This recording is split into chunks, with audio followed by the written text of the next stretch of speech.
به نام خدا. همراهان همیشگی آنتن، سلام، شب شما بخیر.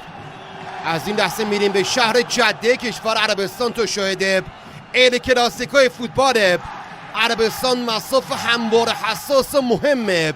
تیم‌های قدرتمند و پرطرفدار فوتبال در کشور عربستان روی زمین کار میکنن، به دنبال ایجاد فضا هستن که کولیبالی روزنها رو پوشش میده. اونجا در قلب خط دفاعی الهلال یاسین بونو نزدیک بود کار دست شاگردان کنسسا بده. مالکوم نوش ارسال انجام داد، در حین حرکت داروین نونیز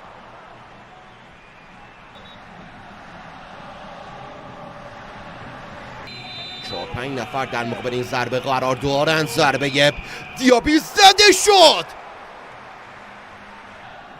دستش زاویه موافق یاسین بونو رو مورد هدف قرار بده. انگار یه برنامه و پلن هم داشتن با حرکت ساویچ. ضربه ساویچ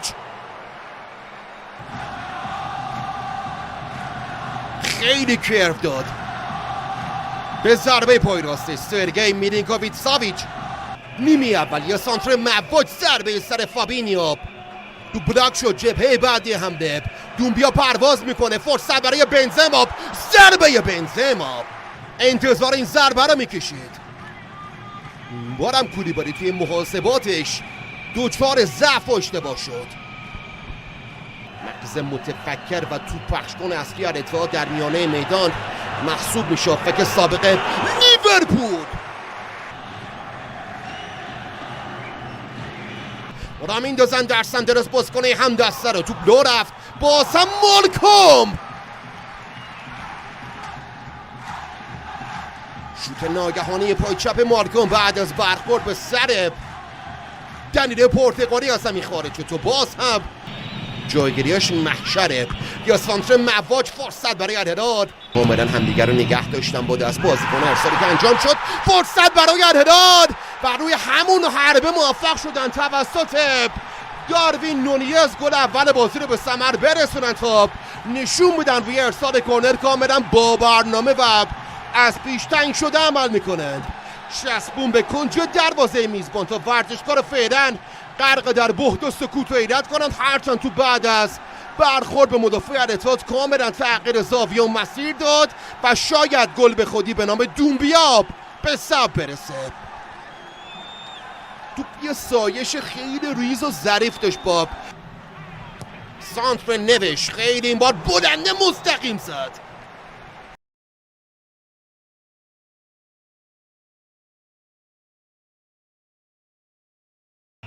باز هم میتوی روها بسته است. همکاری 3 نفره دیابی ارسال انجام داد، فرصت برای این گل و کانتره با ماجری ضربه خودشو زد. یک کارت زرد در نیمه اول دریافت کرد، ضربه از روح دور. همکاریش با مالکوم فرار سربه الهلالیا جالب نبود و میتوای آلبانیایی توپشو گرفت.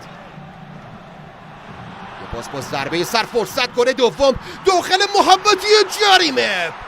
دنیلو پریرا یک گل میخره برای الاتحاد. توپ از روی خط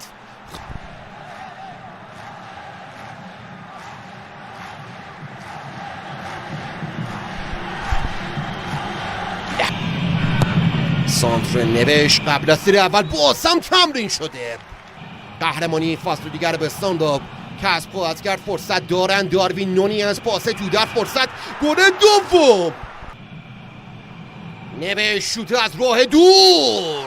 تو چقدر بد بود شنقیطی. گل دوم مارکوس لئوناردو گلزنی کرد و خوشحالی بعد از گلشو به سبک CR7 انجام داد در برابر هواداره الاتحاد. این شوت از راه دور بود، دیگه بدتر از این نمیشد. اینجا شنقیطی توپو نتونست جمع کنه. مارکوس لئوناردو از گرد راه میرسه، تیر خلاص رو اینطوری شلیک کرد. این بار دیگه از دنیلام کاری برم نیومد تا اشتباهات کشنده و ناشیانه این سنگربان 20 ساله جوان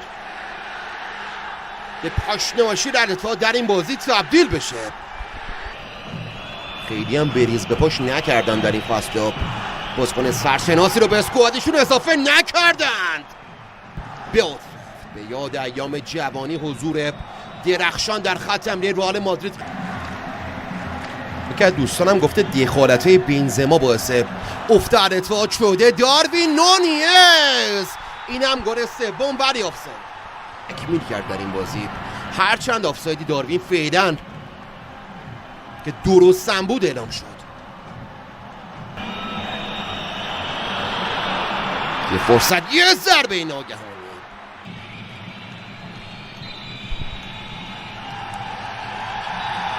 باختیاری آسوده رفت و نشست و الان با صدای سود داور